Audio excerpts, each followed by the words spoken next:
Coucou les matheux, bienvenue dans Maths Sympa. Donc c'est une nouvelle vidéo, on va parler de propriétés de convergence d'une suite monotone. Alors une suite monotone, ça veut dire une suite qui a une croissance ou une décroissance qui est régulière. Autrement dit, une suite qui va, par exemple, sinusoïdale, si elle va monter, redescendre et redescendre et remonter, c'est pas une suite monotone, hein, c'est comme les fonctions, d'accord? Donc, il y a deux suites monotones, soit elle est croissante, soit elle est décroissante, d'accord? Soit elle fait que augmenter, soit elle fait que donc baisser, en fonction des indices.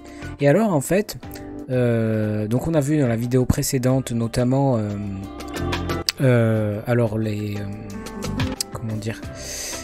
les cas de majoration et de minoration, et bien on va combiner ça avec la monotonie d'une suite pour pouvoir déduire sa convergence ou sa divergence. Donc vous avez ici la première propriété. Donc toute suite croissante majorée converge. Alors avec un schéma c'est toujours plus simple. Vous avez les indices n horizontalement en abscisse et en ordonnée vous avez les termes de la suite UN. Les termes de la suite UN qui sont dessinés en tant que c'est les croix blanches. Et bien en fait vous avez une suite qui est croissante, donc elle n'arrête pas de croître. Enfin elle n'arrête pas. Quand on étudie sa variation, elle croît toujours. D'accord ? Mais sauf qu'en plus, cette suite, elle est majorée. Donc il existe un entier, il existe un nombre réel, grand M, tel que les termes de la suite sont toujours inférieurs. Et bien ce qu'on peut en déduire, c'est que finalement, la limite de cette suite, c'est grand M. D'accord ? Toute suite croissante majorée converge. Alors ici, elle va tendre vers M, mais en fait, si elle est majorée par M, elle est aussi majorée par toute valeur qui est supérieure à M. Donc elle va converger, mais pas forcément vers M, hein, parce que c'est pas unique. Hein, là, les valeurs qui majorent la suite, d'accord. Mais on sait que si cette suite elle est croissante, d'accord, donc vous étudiez l'évolution d'une suite, donc je vous renvoie à la vidéo qui vient justement traiter du sens de variation d'une suite. Vous faites UN plus 1 moins UN ou UN plus 1 sur UN, ou vous faites une étude de fonction, enfin peu importe, je ne vous refais pas le cours sur l'étude de variation, mais si vous trouvez qu'une suite est croissante et qu'en plus vous démontrez qu'elle est majorée, alors vous pouvez déduire qu'elle est convergente. Donc ça c'est la première propriété. Deuxième propriété, c'est exactement la même chose mais en sens inverse, c'est-à-dire qu'elle va converger, sauf que cette fois on va s'intéresser au cas de la décroissance. Donc vous avez une suite UN qui est décroissante, donc les valeurs sont de plus en plus petites en fonction des indices n, et vous avez une valeur qui va minorer cette suite, d'accord? Donc d'un côté vous avez quelque chose qui fait que décroître.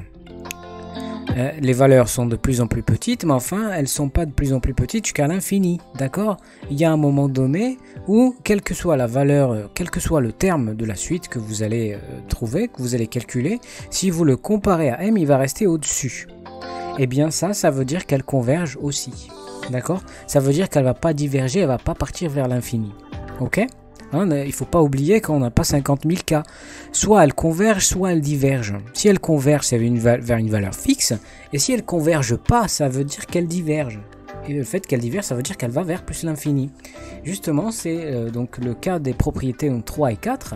Dans la propriété 3, on reste dans un cas de croissance, mais qui n'est pas majoré.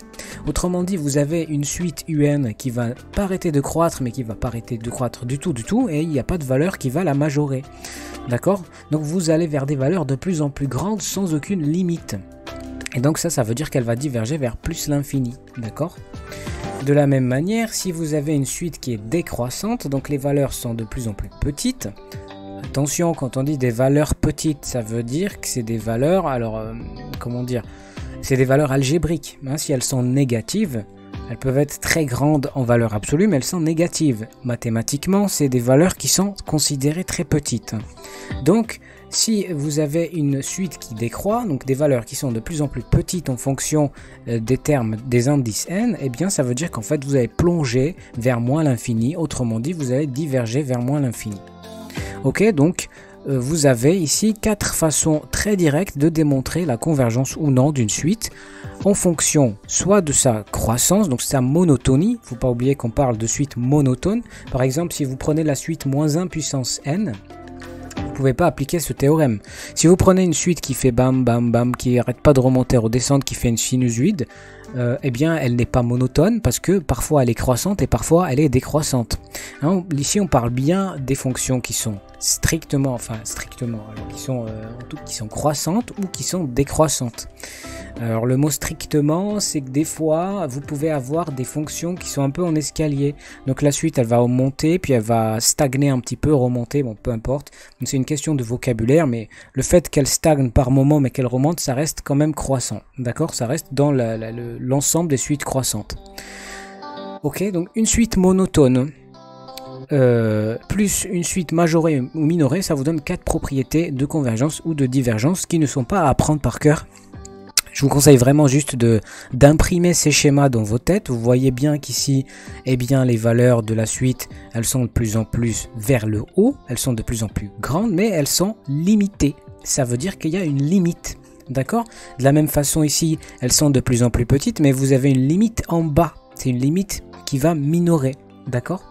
Si vous n'avez pas de limite et vous avez des cas de monotonie, vous êtes forcément dans un cas de divergence. Alors si elle est croissante, elle fait que grandir, donc elle va vers plus l'infini. Et si elle est décroissante, elle fait que prendre des valeurs de plus en plus petites, des valeurs algébriquement petites, et donc elle va tendre vers moins l'infini. Voilà, donc j'en ai fini. C'est quelque chose qui est très applicable dans beaucoup d'exercices, des exercices type bac d'ailleurs.